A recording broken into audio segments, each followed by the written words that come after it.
Right, ladies and gents, for those of you that don't know me, my name's Chris. I am Dog and Bone Grooming, and down in Newcastle, salon, and we've also got a mobile service. Unfortunately, due to this COVID-19 malarkey that's going around at the moment, we've not been able to get out and work, and there's a few other things that we've not been able to get out and do with the running of our business, and quite a few people have asked, and various groomers are asking on the forums about putting videos together for advice on home grooming.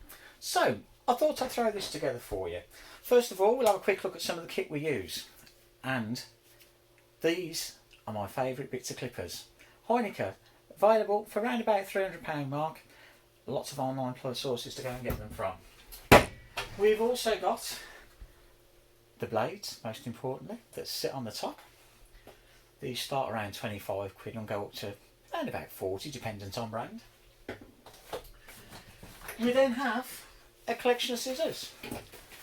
We've got big scissors for big dogs. We've got little scissors for little dogs. We've got round the corner scissors for curvy dogs, as well as other bits and pieces for trimming, noses, stimming and all the rest of it. So all of those bits and pieces of kit you want to make sure are very clean and nice and shiny, and just be wary, if it's shiny it stands a chance of being sharp.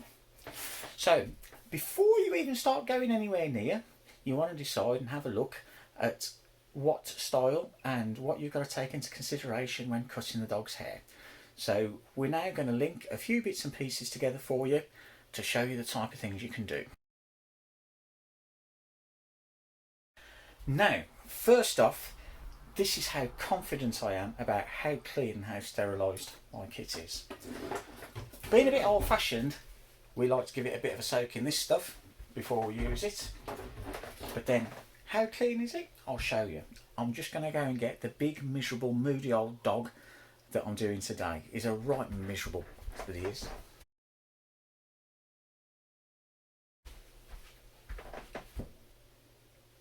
So, before you even start cutting, get the hair and sort of lift it, have a look, just make sure and go through that there's no knots. And then gently go through with your comb, and if there's any knots in there, you'll pick it up and find out, and you want to brush those out with the slicker. Same through there, look. Look at that, not a knot in sight. What we have got though is a tad of a thin spot coming. We want to do our best to incorporate that into the design. So where we go first of all is to get the hair into a nice position so it's lifted.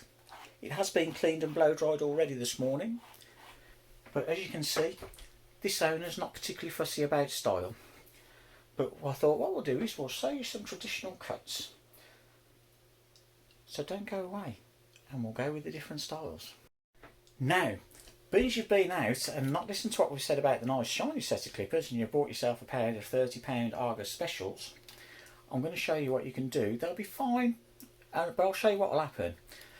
They're going to come with a fixed blade, so you'll be using this comb attachment. So what I'm going to do in terms of health and safety and safe workplace is move my cup of tea out of the way first, and then to start off with, the first cut we're going to look at is the 80s 18, commonly known as Mr. T. Are we going to put money on what's going to happen here? Now there is of course one slight difference here. I just haven't got that muscular build or the voice that says fool. So now we've shown you Mr. T, I'm just going to get rid of that bit so we can move on to the next step. And if those of you that remember what it was like during the 70s, when it was a bit tight on the old front, when we had to stop in, it was a 3-day working week, our parents were tight, there was candles in the house everywhere. But fortunately, this is one step better, because then we didn't have the clippers to hand. So your mum got the pudding bowl and just put that round your head instead. So there we go, that's got rid of the Mr. T, nice smooth cut. That's what you can do with your dog, look. Right, now we've taken that top bit out, I'll turn that off so you can hear what I'm saying. I'm going to show you something now that's going to take years off me. And for them of you that remember spaghetti westerns, the next one's the gringo. Hey gringo, you see that beer you think tastes so nice? I just pissed in it. You'll be pleased to know I'm not going to go 70s porn or YMCA.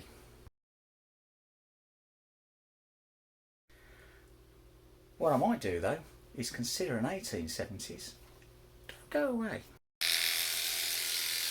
Well, not quite there without the cutthroat, but we'll go with the tone anyway. I say, what the fuck's that oik doing on my land?